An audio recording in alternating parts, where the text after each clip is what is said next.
नमस्कार, बहुत स्वागत है आपका। हर खबर देख रहे हैं आप और मैं हूं आपके साथ शाहनवाज मिर्जा। बुलेटिन की शुरुआत हरियाणा की खबर से करेंगे और सीधा आपको हिसार लेकर चलेंगे, जहां पर दिल्ली के मुख्यमंत्री अरविंद केजरीवाल मौजूद हैं और क्या कुछ वो वहां कहते नजर आए हैं। दूर से आए हो, हमारी बात सुनने के लिए, हमसे बात करने के लिए मैं दिल से आपका बहुत बहुत आभारी हूं। और आज आदमपुर आके तो बहुत अच्छा लग रहा है। आदमपुर में बहुत रिश्तेदारियां हमारी। मेरे चाचा जी आदमपुर ब्याहे हुए हैं, मेरी चाची आदमपुर की है। मेरा एक भाई आदमपुर ब्याया हुआ है, मेरी भाभी आदमपुर की है। और दूर की रिश्तेदारियां तो कितने चाचे, ताऊ, मामा, मामी, कितने सारे बैठे हैं अभी यहां पे सामने। आप सब लोगों को मैं प्रणाम करता हूं।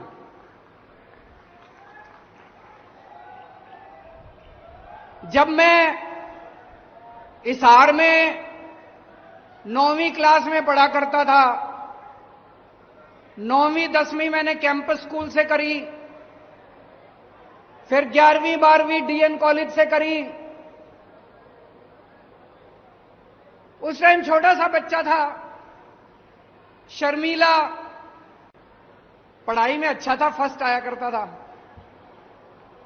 और 11वीं 12वीं में पूरे हरियाणा में कुरुक्षेत्र यूनिवर्सिटी में 6ठी पोजीशन आई थी मेरी, 11वीं में भी 12वीं में भी। उस टाइम जिंदगी में नहीं सोचा था कभी राजनीति में जाएंगे। उस टाइम कभी दूर दूर तक सपने में नहीं आया था कि किसी दिन भगवान इस पोजीशन पे ही इधर पहुंचा देगा। लेकिन भगवान की अपनी माया है जी, जिंदगी का क्या पता चलता है। भगवान कहीं भी ले जाता है जिंदगी को। फिर मैं हरियाणा से आईआईटी गया इंजीनियरिंग करके, फिर दिल्ली मेरी कर्म भूमि बनी। आज यहां पे मेरे इतने रिश्तेदार बैठे हैं, इतने दोस्त बैठे हैं, भाई भतीजे बैठे हैं। एक ही बात कहना चाहूंगा, मैं जहां भी गया हरियाणा से, आपका सिर झुकने नहीं दिया मैंने। हरियाणा का सिर ऊपर रखा। दिल्ली में आज जितने काम कर रहा हूं मैं, दिल्ली के इतने स्कूल ठीक कर दिए, स्कूल शानदार कर दिए। सुना आपने दिल्ली के स्कूल अच्छे हो गए? दिल्ली के स्कूल इतने अच्छे कर दिए, सारे कहते हैं हरियाणा का छोरा है। दिल्ली के स्कूल हमने इतने शानदार कर दिए, इसकी चर्चा पूरी दुनिया में हो रही है, पूरी दुनिया में। 2 साल पहले अमेरिका के राष्ट्रपति दिल्ली आए। उस टाइम, अभी तो जो बिडेन है, उस टाइम डोनाल्ड ट्रंप होते थे राष्ट्रपति। अपनी धर्मपत्नी के साथ आए थे, मिलेनिया ट्रंप। जब वो दिल्ली आए, मिलेनिया ट्रंप बोली, भाई मैंने केजरीवाल के स्कूल के बारे में बहुत सुना, मैं केजरीवाल का स्कूल देखने जाऊंगी।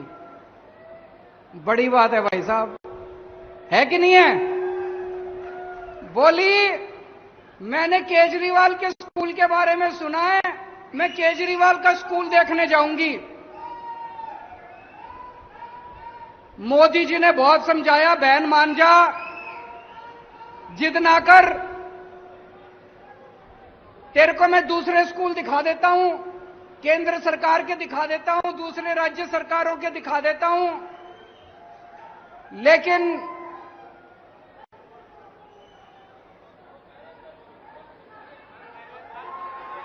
वो ये कह रहे हैं कि हरियाणा में स्कूल बंद कर दिए।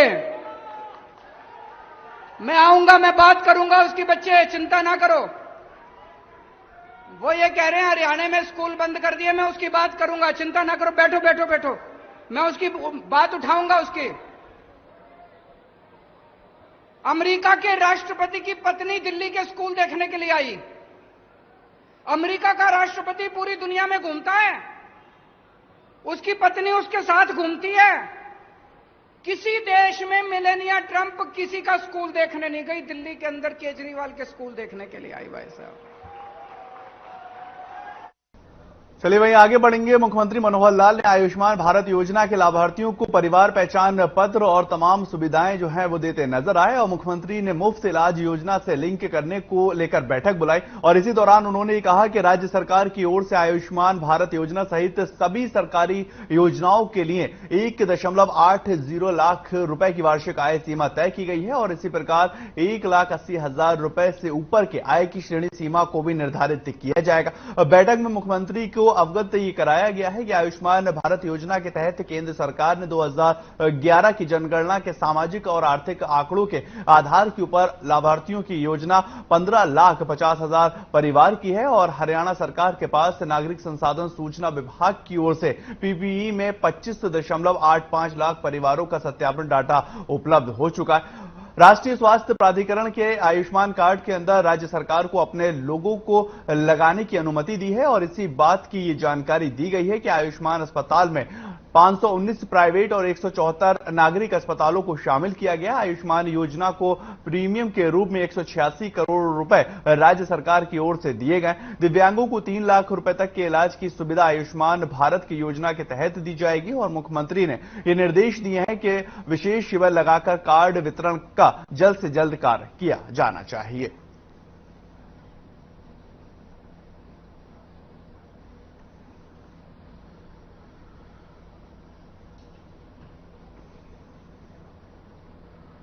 तो वहीं पर यूजी नीट 2022 की परीक्षा के अंदर टॉप करने वाली प्रदेश की मुख्यमंत्री मनोहर लाल ने तनिष्का को बधाई दी है और सीएम मनोहर लाल ने ट्वीट कर तनिष्का को बधाई देते हुए लिखा कि खेलों में ही नहीं पढ़ाई में भी अव्वल हमारी बेटियां आ रही। हरियाणा के नारनौल की बेटी तनिष्का ने नीट की परीक्षा में देश भर के अंदर पहला स्थान हासिल करने पर आशीर्वाद व अभिभावकों को उन्नत बधाई देते नजर आए हैं और आप जीवन की हर परीक्षा में सफलता हासिल करें और ये मेरी कामना है। इस तरह से सीएम मनोहर लाल का ट्वीट जो है वो तनिष्का के लिए आया है।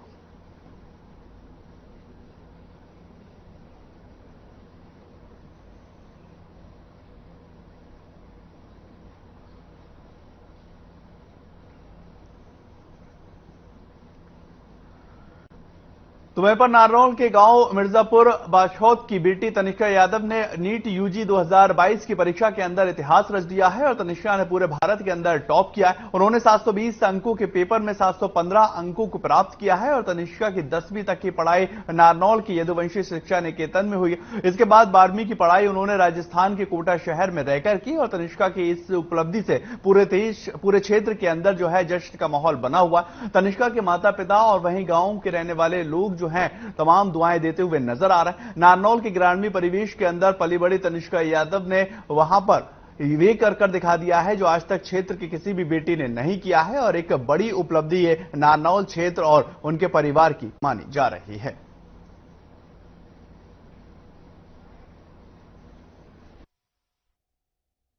All India rank 1 in NEET 2022. I belong to Bachod of Mahendragarh district of Haryana. I would like to thank my parents, teachers and school friends who were there for me every time during my NEET 2022 preparation, which helped me a lot. Thank you.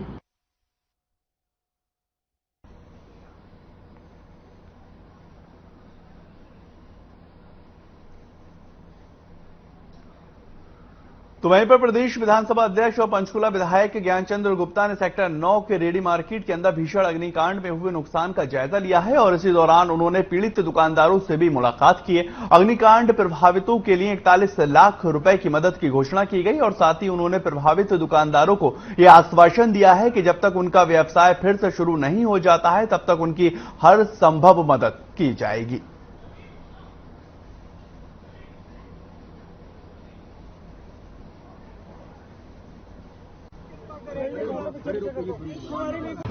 इस घटना के लिए दुर्घटना के लिए क्योंकि कोई भी अमाउंट जो है वो छोटी है, लेकिन इस दुर्घटना को देखते हुए 41 लाख रुपया जो मेरा डीक्यू है, डिस्क्रिशनरी फंड है जो हम कहीं पर भी दे सकते हैं, वो 41 लाख रुपया इस जो मार्केट के लिए रिहेबिलिटेशन के लिए उनके लिए मैं दूंगा। और जो आदरणीय मुख्यमंत्री जी ने घोषणा की है वो भी 1 या 2 दिन के अंदर सभी जो हमारे दुकानदार भाई हैं उनके खाते में आरटीजीएस के माध्यम से वो पैसा ट्रांसफर हो जाए, ये मेरा प्रयास रहेगा। और कल तक मुझे उम्मीद है कि कल तक वो हम ट्रांसफर करा देंगे। इसी खबर के ऊपर स्वर्णजीत जी हमारे साथ हमारे सहयोगी जो हैं वो जुड़ चुके हैं। स्वर्णजीत जी, क्या कुछ अपडेट मिलता हुआ नजर आ रहा है? जी बिल्कुल, ज्ञानचंद गुप्ता ने हेलो, आप मुझे सुन पा रहे हैं? जी, आपकी आवाज आ रही है। जी, एक बार अपना सवाल रिपीट करेंगे प्लीज? हाँ संजय जी, मेरा वही सवाल है, जिस रेहड़ी मार्केट का ये दौरा किया गया है, जो नुकसान जो वहां पर होता हुआ नजर आया है, एक आश्वासन दिया गया है कि मदद भी दी जा रही है और जब तक साथ नहीं छोड़ा जाएगा जब तक उनका व्यवसाय जो है दोबारा से नहीं आ जाता। क्या कुछ अपडेट है इस खबर को लेकर? देखिए, नगर निगम की तरफ से ये बहुत बड़ी कार्रवाई जो है पंचकूला रेहड़ी मार्केट में की गई है, और लेकिन ज्ञानचंद गुप्ता पंचकूला के विधायक भी हैं और उन्होंने यही कहा कि मैं किसी का भी नुकसान नहीं होने दूंगा। और उन्होंने स्वयं से आश्वासन दिया कि जो भी ये कार्रवाई हुई है, जब तक आगे आपको जगह नहीं मुहैया करवा दी जाती तब तक आपको घबराने की आवश्यकता नहीं है। और उन्होंने सख्त दिशा निर्देश जो हैं ये नगर निगम के कमिश्नर को जारी किए। बिल्कुल, एक और सवाल स्वर्णजीत जी आपसे समझना चाहूंगा, कितने बड़े पैमाने पर ये नुकसान बताया जा रहा है और कौन कौन लोग जो है इससे काफी ज्यादा प्रभावित होते हुए नजर आ रहे हैं? जो आंकड़ा है वो कितना बड़ा हो सकता है? बहुत समय से यहाँ पर व्यवसाय जो है रेहड़ी मार्केट में चल रहा था। बीते आप ये कह सकते हैं कि बीते 2 दशकों से यहाँ पर रेहड़ी मार्केट चल रही है और लोगों का रोजगार जो है इस पर निर्भर है और कई परिवार इस पर निर्भर है। और यही ज्ञानचंद गुप्ता ने उन्हें आश्वासन दिया, जो भी नुकसान आपका हुआ है हम आपके साथ खड़े हैं और बहुत जल्द जो है सख्त से सख्त कार्रवाई के साथ साथ आपको जो जगह उपलब्ध करवानी है वो भी जल्द से जल्द करवा दी जाए। एक और आखिरी सवाल स्वर्णजीत जी, एक आंकड़ा अगर आप तक पहुंचा हो, कोई अपडेट हो कि कितने लोग इसमें ज्यादा प्रभावित होते हुए नजर आए?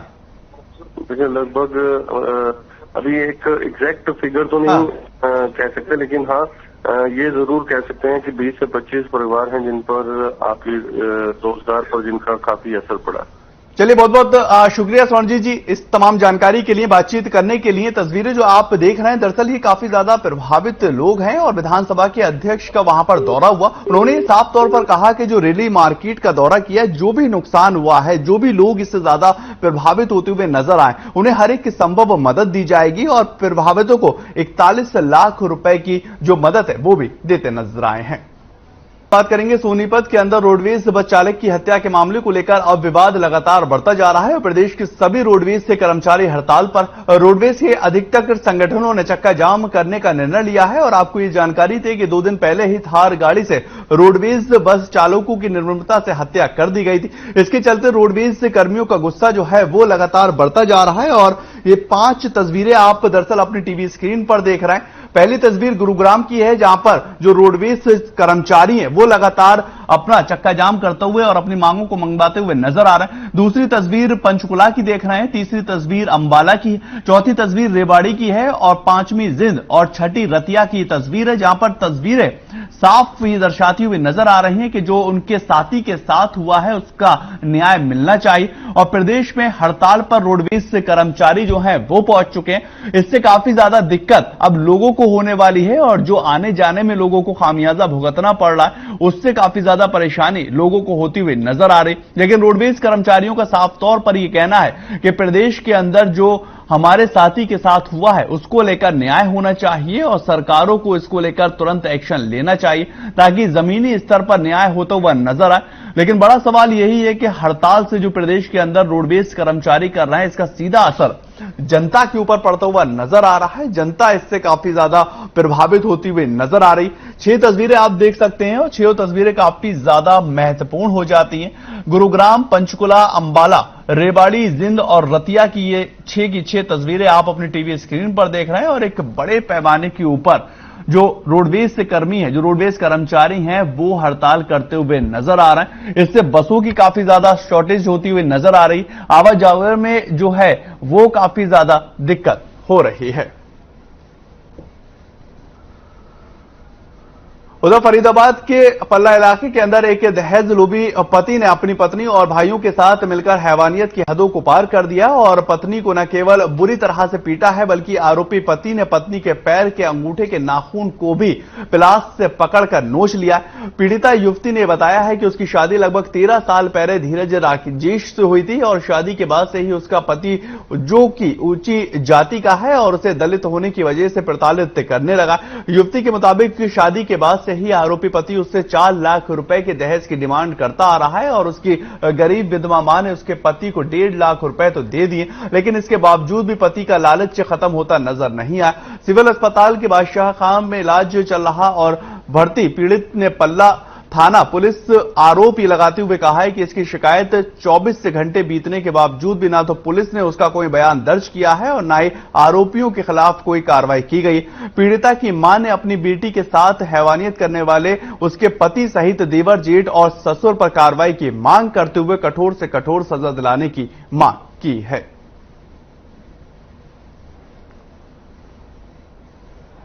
तो उस दिन उसने मुझसे पैसे मांगे थे तो मैंने उससे साफ मना कर दिया कि मैं अपने हाँ तो उसने कहा कि मुझे पैसे ला कर दे। ड्यूटी वूटी करता नहीं है, दारू वारू पीता है, बहुत घर पे रहता है।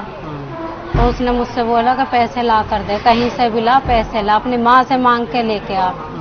मैंने की मेरी माँ ने 1.5 लाख रुपए पहले दे दिया, अब मेरी माँ कहाँ से देगी। तो मारपीट अत्याचार ज्यादा होता है। कितने साल पहले शादी की थी? 13 साल पहले शादी हुई। 13 साल पहले शादी की थी आपने, तो अब क्या हुआ 13 साल में? 2 साल मुश्किल से सही रही है लड़की उसमें। छोटी वाली बड़ी वाली बेटी हुई है जब से इसने अत्याचार करना शुरू किया, मारपीट समझाने की कोशिश करी थी, समझा देते। मैंने कहा भैया मत मारा कर, घर में तेरे घर में कोई न माँ नहीं है, तेरी बहन नहीं है, लड़की है मेरी, क्यों मारता है, एक तेरी कन्या भी दी है। कह जी मुझे क्या मार, मुझे क्या मिला यहाँ से। मैंने कहा जी जो मेरे पे बना मैंने दिया तेरे को।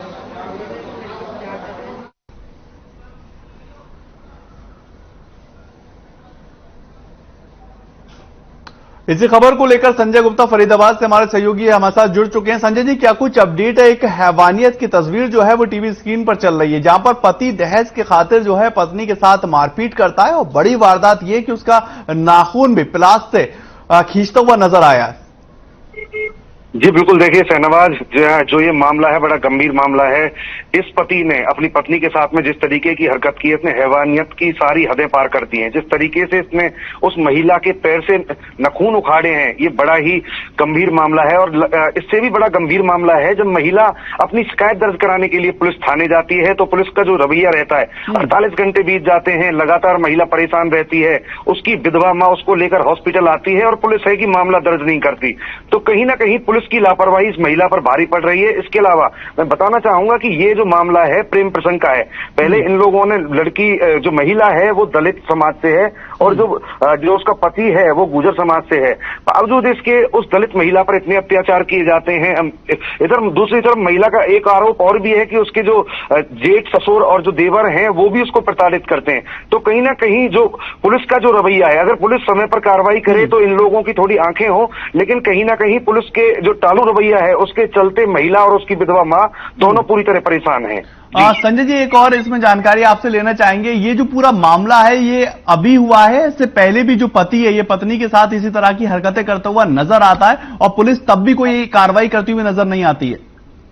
देखिए, जो ये महिला है ये लगातार ये आरोप लगा रही है कि पिछले जब से हमारी शादी हुई है, तो शादी के कुछ समय बाद से ही उसका पति है जो शराब पीता रहता है, घर पर रहता है, कोई काम नहीं करता और लगातार महिला के साथ मारपीट करता है। जिस तरीके से उसने आरोप लगाया है कि ये हमें 4 लाख रुपए दहेज के लाने के लिए लगातार मारता पीटता रहता था, तो कहीं ना कहीं महिला ने पुलिस में शिकायत भी की। लेकिन जब उसके महिला के साथ इस तरीके का जो नखून खींचने जैसा मामला जब सामने आता है तो महिला की जो हदें हैं वो पार हो जाती है। तो इसी को लेकर महिला पुलिस थाने जाती है। इससे पहले भी महिला ने मौखिक रूप से थाने में शिकायत की और थाने वालों ने उनका समझौता कराने की कोशिश की। लेकिन महिला की अगर हम बात करें तो कहीं ना कहीं अपने परिवार की इज्जत को लेकर महिला अब तक लगातार चुप बैठी रही। चलिए, बहुत बहुत शुक्रिया संजय जी इस तमाम जानकारी के लिए, बातचीत करने के लिए। ये तस्वीर जो आप देख रहे हैं ये हैवान पति की दरअसल करतूत है। दहेज के लोभी जो पति है वो लगातार इस पत्नी को और इस औरत को जो है प्रताड़ित करता हुआ नजर आता, लेकिन जो पुलिस है वो भी साथ देती हुई नजर नहीं आ रही है। और मुकदमा दर्ज करने के लिए मां बेटी जब थाने जाती हैं तो वहां पर पुलिस से भी कोई आश्वासन नहीं मिलता। चलिए फिलहाल इस बुलेटिन में इतना ही। ताजा खबरों के लिए आप लगातार बने रहें हर खबर के साथ।